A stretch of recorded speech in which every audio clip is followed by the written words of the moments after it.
Halo sobat, kembali lagi bersama saya, Redo. And welcome to the Red Zone.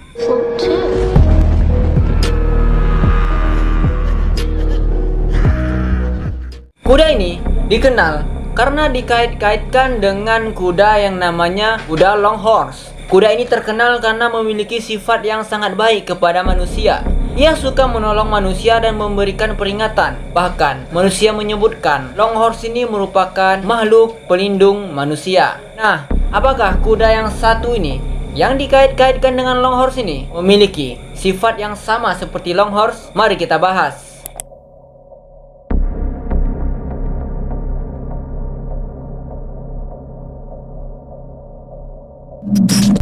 Dalam kesempatan kali ini aku akan membahas suatu makhluk yang bernama Short Horse. Ya, ini merupakan kisah creepypasta, yaitu lanjutan dari kisah sebelumnya yang aku ceritakan, yaitu kisah Long Horse atau kuda panjang yang sifatnya itu adalah baik sekali kepada manusia. Short Horse ini pertama kali muncul yaitu pada 25 April 2020. Di dalam gambar itu memperlihatkan makhluk ini sepertinya ada kaitannya dengan Longhorse. Namun, Trevor sendiri menuliskan di dalam captionnya yang mengatakan, "Not Longhorse." Ini bukanlah Longhorse.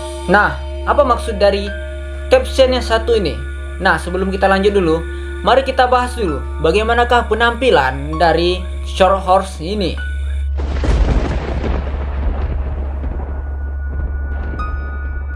Longhorse dan Short Horse ini merupakan makhluk creepypasta, yaitu mereka sama-sama bentuknya itu memiliki perawakan seperti kuda, yaitu hanya memiliki kepala kuda saja serta hanya memiliki leher panjang tanpa memiliki badan kuda. Dan leher panjang itulah yang dikatakan itu merupakan leher sekaligus badan dari kedua kuda ini. Mereka sama-sama memiliki kepala dan badan, yaitu sama-sama seperti kerangka. Cuman yang agak membedakannya adalah Short Horse, makhluk ini lebih kelihatan hidup daripada Longhorse yang badannya itu hanya kerangka semua. Short Horse lebih kelihatan hidup karena ia memiliki sepasang dua buah bola mata dan rahang atas serta rahang bawah. Tidak seperti Longhorse yang hanya memiliki satu rahang saja serta tanpa adanya bola mata, hanya kerangka saja. Lalu tubuh dari Short Horse ini juga dilapisi oleh daging dan kulit yang berwarna merah. Lalu di tubuhnya ini juga tumbuh beberapa tanduk yang panjang serta runcing. Terkesan Short Horse ini merupakan makhluk yang perawakannya itu seperti monster. Seperti yang kita ketahui dari penjelasan video yang telah saya bahas sebelumnya, Longhorse ini merupakan makhluk yang sangat baik. Tugasnya adalah untuk melindungi manusia. Ia akan datang kepada manusia dengan tujuan memperingatkan kepada manusia bahwasanya beberapa saat setelah ia datang maka akan terjadi bahaya atau bencana.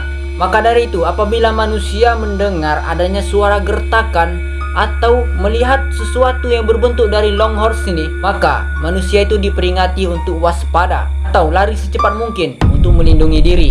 Maka dari itu, makhluk ini disebut-sebut sebagai roh pelindungnya manusia bagi mereka yang mengetahui tentang sifat dari Longhorse ini. Lalu, bagaimanakah dengan makhluk Short Horse ini? Apakah ia juga baik, suka menolong manusia? Inilah penjelasannya. Seperti yang dilihat tadi di dalam postingan Trevor Henderson dalam caption, "Not Longhorse." Ini bukanlah Longhorse. Maksud dari kata ini adalah makhluk ini bukan hanya saja perawakannya yang bukan menunjukkan ini adalah Longhorse, tapi dari sifatnya juga. Sifatnya juga bukanlah seperti Longhorse. Dalam artian makhluk ini tidak baik, tidak ramah, bahkan Longhorse ini sangat bermusuhan kepada manusia. Di dalam komentar postingan itu juga banyak yang mengatakan bahwasanya makhluk ini sangat jahat dan berbahaya.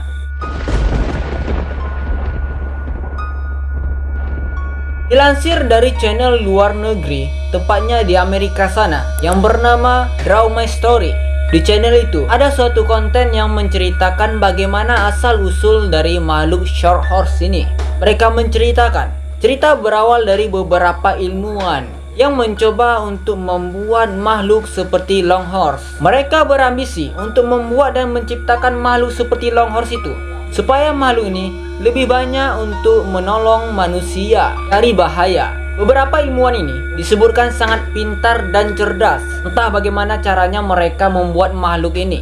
Yang jelas mereka melakukan penelitian, mencoba dan terus mencoba sampai beberapa hari. Mereka terus giat dan bersemangat hingga pada suatu hari ilmuwan ini memegang suatu tulang. Lalu tulang itu dibawa dan diletakkan di suatu laboratorium. Mereka mulai melakukan eksperimen dengan menyalakan api yang dibuat khusus dengan bahan kimia, yang mana api itu didekatkan kepada tulang itu. Mereka mulai menunggu-nunggu dan bersemangat apakah eksperimen ini akan berhasil. Nah, tidak lama kemudian sesuatu mulai nampak dan tumbuh.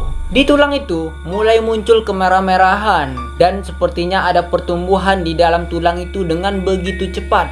Nah, tidak lama kemudian sesuatu itu melompat dan keluar dari api itu. Nah, terciptalah makhluk yang kita sebutkan ciri-cirinya seperti tadi, yaitu Short Horse. Ketika makhluk itu keluar dari api, ilmuwan mulai terkaget-kaget. Mereka terheran-heran. Ilmuwan ini menyadari sepertinya mereka telah melakukan kesalahan. Ada yang tidak beres dengan makhluk ini. Ketika makhluk ini keluar, makhluk ini berbuat kerusuhan. Makhluk ini terlihat agresif dan tidak menyukai manusia. Sangat berbeda dengan Longhorse yang terlihat lebih tenang. Kuda itu seperti monster, jahat kepada manusia. Ia telah menimbulkan masalah. Dan yang paling gawatnya lagi adalah Short Horse ini telah berhasil melarikan diri ke dalam hutan. Dan ia akan menyerang siapapun yang akan menghalangi dirinya. Makhluk ini sangat berbahaya dan menakutkan bagi manusia. Disebutkan Short Horse ini dapat mengeluarkan api dari mulutnya, dan biasanya ia akan membunuh korbannya menggunakan tanduk yang sangat tajam yang berada di tubuhnya. Disebutkan makhluk ini lebih suka beraktivitas pada malam hari. Ia bisa menghilang dan berpindah tempat sesuka hatinya. Nah, bagaimana pendapat kalian tentang makhluk yang bernama Short Horse ini? Nah, bertambah lagi nih musuh dari Longhorse selain Siren Head, yaitu Short Horse. Apa yang akan kalian lakukan jikalau bertemu dengan makhluk Short Horse ini? Yang mana apabila berjumpa dengan makhluk ini, sudah pasti akan membawa bencana, bukan memperingati adanya bencana. Oke sobat, terima kasih telah menonton video ini. BTW sorry ya kalau di video ini aku kurang profesional ya, karena adanya banyaknya suara jangkrik, suara kata di rumah ini. Aku benar-benar mohon maaf ya. Ya karena beginilah apa adanya channel dari YouTube Red Zone ini. Yang penting buat video dan upload. Kalian maklumin aja lah ya, karena aku bukanlah YouTuber profesional yang memiliki peralatan lengkap seperti mic, kamera, serta editingnya sangat bagus. Aku bukan seperti itu ya. Aku mohon maaf aja ya sebelumnya ya. Oke sobat, kalau kalian suka mengenai video ini, jangan lupa like dan share ke teman-teman kalian. Bagi yang belum subscribe sekarang juga. Oke sobat, sampai jumpa lagi di lain waktu. Tungguin terus ya video-video terbaru. See you next time and bye.